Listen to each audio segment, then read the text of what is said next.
Am I the a-hole stories? Am I the a-hole for deciding I won't give any Christmas gifts this year after my mom canceled a transaction on my card?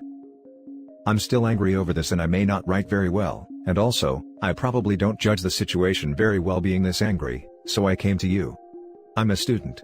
I have a student bank account, where my college gives me money for transport, when we had physical classes, or scholarship. These kind of bank accounts have no fees, but are age restricted, can't have one if you're over 25, and need an overseer. When I asked the bank about it, they told me it's just a security thing, so I chose mom because she's more tech savvy than dad. Well, through some incredible luck, I managed to get only top grades last year, so I was awarded a study scholarship. Great. I've been saving it up, looking forward to Word-Wide Black Friday, eyeing an amazing drawing tablet. I do digital art on very old intros. The tablet I was eyeing is as big as my monitor, is a display one and all around amazing.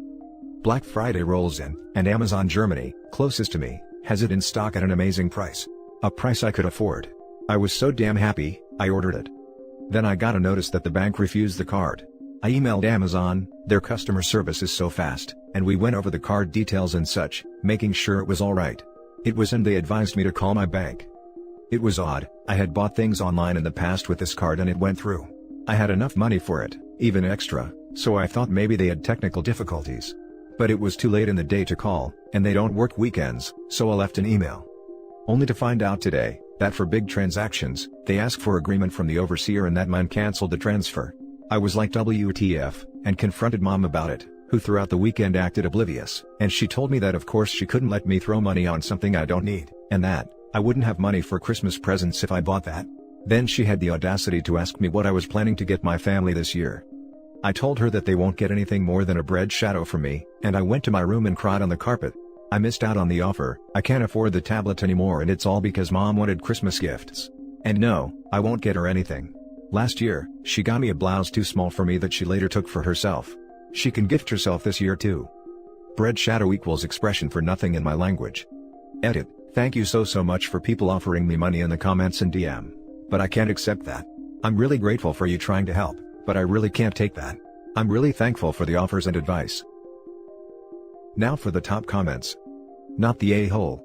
I might have some sympathy for your mother if she vetoed the transaction because she was concerned that you wouldn't be able to afford things you needed, but it was incredibly selfish of her to veto a purchase because she wanted the money to be spent on Christmas gifts instead. Does your mother have form for buying gifts for you that are really for her? The blouse that doesn't fit seems like a classic case of that. Given that, if it was a genuine mistake, one would expect that she would give you a gift receipt so you could exchange it for something that fit and that you liked, rather than commandeering it for herself. Well, I can't think of something she got me that hasn't become hers after the holidays. Only if it was something from them both, mom and dad, was left for me. Like the RC helicopter from 2 years ago. Maybe I'm an adult now, but dad knew I'll have a lot of fun with it. And of course, mom doesn't care about toys. Not the a-hole. I would change the overseer on your account as well. I'm going to change it to dad, as soon as I'm able to. Not the a-hole. Take her off the account immediately too. Bank is closed due to national holiday, but as soon as they open, I'll put dad as an overseer. He would never do something like that to me. Now for the next story. Am I the a-hole for banning my brother from my house after he essentially poisoned me? Quick background, my 50 female brother, 48 male, is on probation, again, flatly refuses to get a job, and is functionally homeless. He's been couch surfing for years, and had been staying a few nights a week at my house. So, when my state locked down in March, my husband, 51 male, and I, decided he could stay until the order was lifted, provided he make every attempt to be in full compliance with the terms of his probation. I bought him a phone and put him on my phone plan, to help him with job hunting. He made no effort to find a job, and instead spent a lot of time baking. This becomes important. In May, the lockdown order expired, and we reminded him that he couldn't stay over anymore. He still came over twice a week. He'd often bake muffins while I was upstairs in my office. In September, I took a new job. He came over on my first day, which had started with me being so nervous that I scalded my mouth on my coffee. I was also in the throes of an allergy attack and congested. I told him I was busy with work, so he decided to bake muffins. A bit later, he brought me a pair of muffins.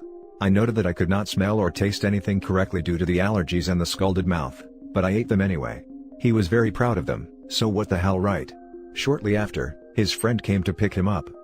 I resumed my work, and soon began feeling awful, tunnel vision, couldn't type, heart pounding, head buzzing and throbbing, and developed a full-blown panic attack, sure I was having a stroke. I somehow managed to finish my workday. My husband came home from work, finding me in tears and begging to be taken to the hospital. He asked if my brother had been over, and said the whole downstairs smelled of grass. He said, "Your eyes are huge and you reek of grass." He called my neighbor, an EMT. She came over to check me over. Not a stroke, I was high AF.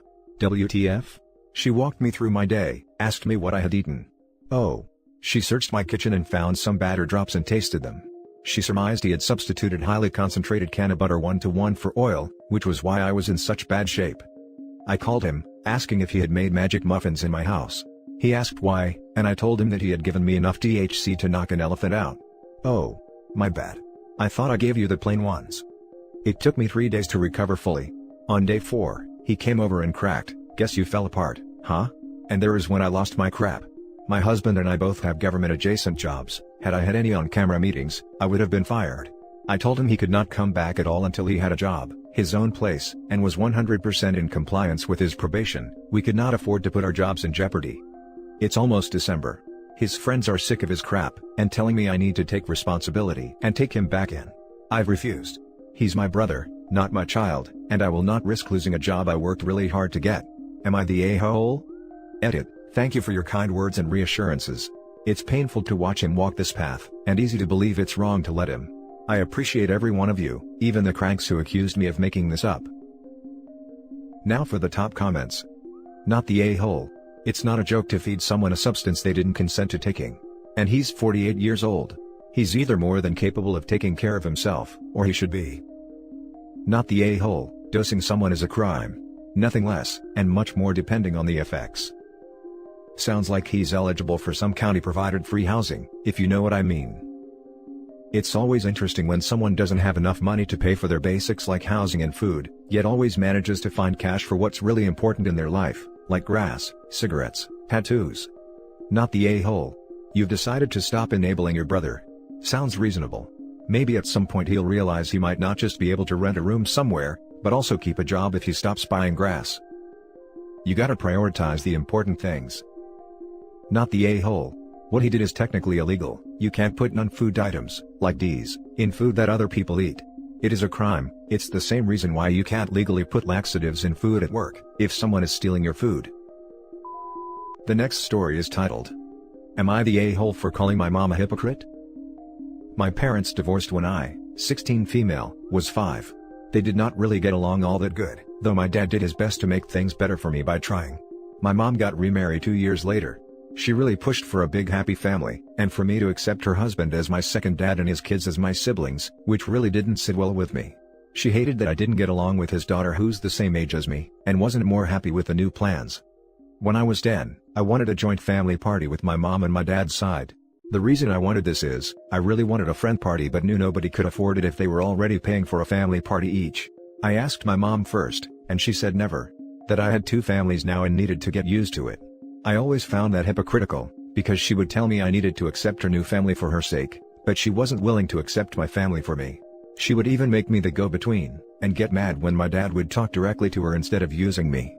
One time I was with my dad, and my best friend and I, along with some other friends, made plans for a water park weekend. It was planned for my dad's parenting time, and then the week before we were supposed to go, the girl the same age as me found out and wanted to go. My mom asked me to invite her, and I said no. She then turned on my dad in front of me because of it. She told him it was his job to make me include her family, and that she wouldn't let me go if I didn't invite her along. My dad said it wasn't his job. My mom made a huge fuss about it during her next parenting week. After that, I chose to mostly stay with my dad. The thing about her new family was, because of her and her husband's attitude, the kids would tell me things like, I should be spending more time there versus with my dad, because I had more family, and I had a new dad and new siblings, etc. One time, my dad's parenting time arrived on the youngest kid's birthday, and there was a huge fuss made because I still wanted to be at my dad's, and not there for the party. The oldest got really pissy about me choosing my dad over them. Recently my mom tried to shame me again for not accepting them for her sake, if I couldn't even find it in my heart to love them. I told her she was the world's biggest hypocrite, because my dad was my family, and she did everything to separate herself and me from him. I told her she had no right to ask me to do that for her if she couldn't do the same. She said it was different, because she had been married to my dad and didn't like him. I told her, well, I had to live with her family for years and didn't like them. I know I can be stubborn and this has been an issue for so long. So, am I the a-hole for what I said? Now for the top comments. Not the a-hole, from what you've said. I don't know the full history between your parents, so I wouldn't want to say anything more. But from what you've told us, I think your feelings and your reactions are justified, but only having heard your side I would say that. Personally, I've found with family it's not always about equality, as much as it is just trying to get through it. I don't think your mom will ever see things the way you do, so it's up to you what kind of relationship you want to have with her and her family going forward. Given that you're 16, I imagine you'd feel a bit trapped at home regardless of what was going on. Perhaps once you move out for a while, you'll have a different perspective. Even the most problematic parents are easier to deal with when you don't live with them. Dear God, no, you are not the a-hole. I would sincerely love you to show this comment from me to your mom. She needs a check in parenting. So, Mom, when you choose to have children with someone and your relationship doesn't work out, that's really hard. It is, however, your complete responsibility to always put your child's interests first. That means doing everything possible to not only maintain your child's relationship with their other parent, but to actively foster and encourage it. Your child comes before your own relationships, your partner, and your stepchildren. Your child has no responsibility to support your happiness. None whatsoever. Not only are you neglecting the needs of your child in this situation, but your behavior is actively harmful. I say this as a parent. I'm assuming you love your child deeply. So, support them in what makes them happy, raise them to have the best life with the most amount of love possible from both their parents. Accept that you and your child are different people with different needs, and the responsibility here is completely on your shoulders. If this is too difficult for you to manage, please find a good therapist who can work with you to find a way through. To OP, you're doing really well at standing up for yourself in a situation that's not your fault. Knowing what the right thing is here is beyond your age, so well done. Keep that relationship with your dad as best you can and aim for what makes you happy. Now for the last story. Am I the a-hole for telling my birth giver that she isn't really my mom? I'm 18 male, and my dad passed away the day that I was born.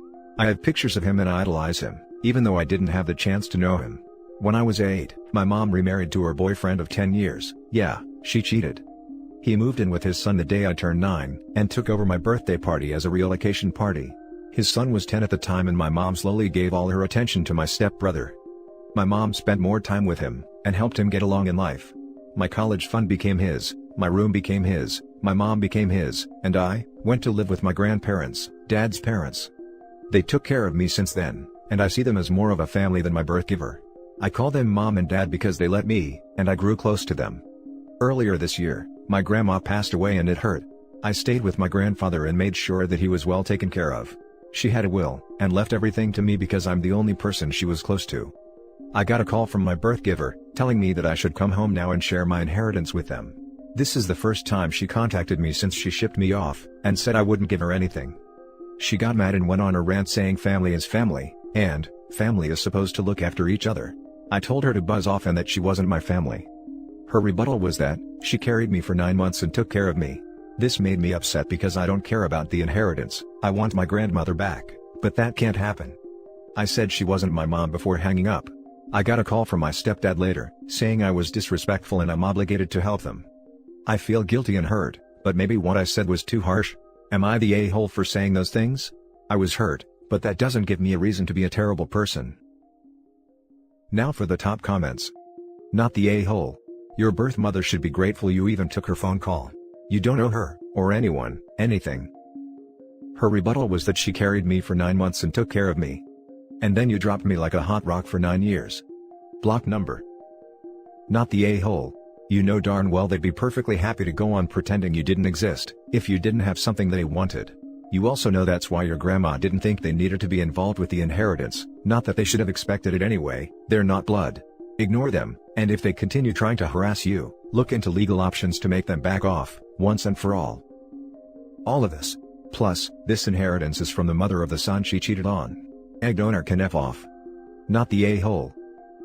Your mom treated you like trash, reallocated resources completely that were supposed to help you out, slowly shut you out of her life, and now she's asking why her now adult child won't help? Not the a-hole. She made her bed. She gets to come to terms with the fact she ran her son off. Right? The college fund wasn't enough for her, she wants to steal OP's inheritance too? Don't give in to her guilt-tripping OP, you don't owe her anything. And the next time she throws the "I carried and raised you" card, tell her that doing the bare minimum as a parent doesn't count. As for stepdad, you have zero obligations to him too. He can kick rocks. And that's it for this video guys. If you have thoughts to share, leave a comment below. Don't forget to hit like and subscribe if you like this content. I'll catch you in the next one. Good day everyone.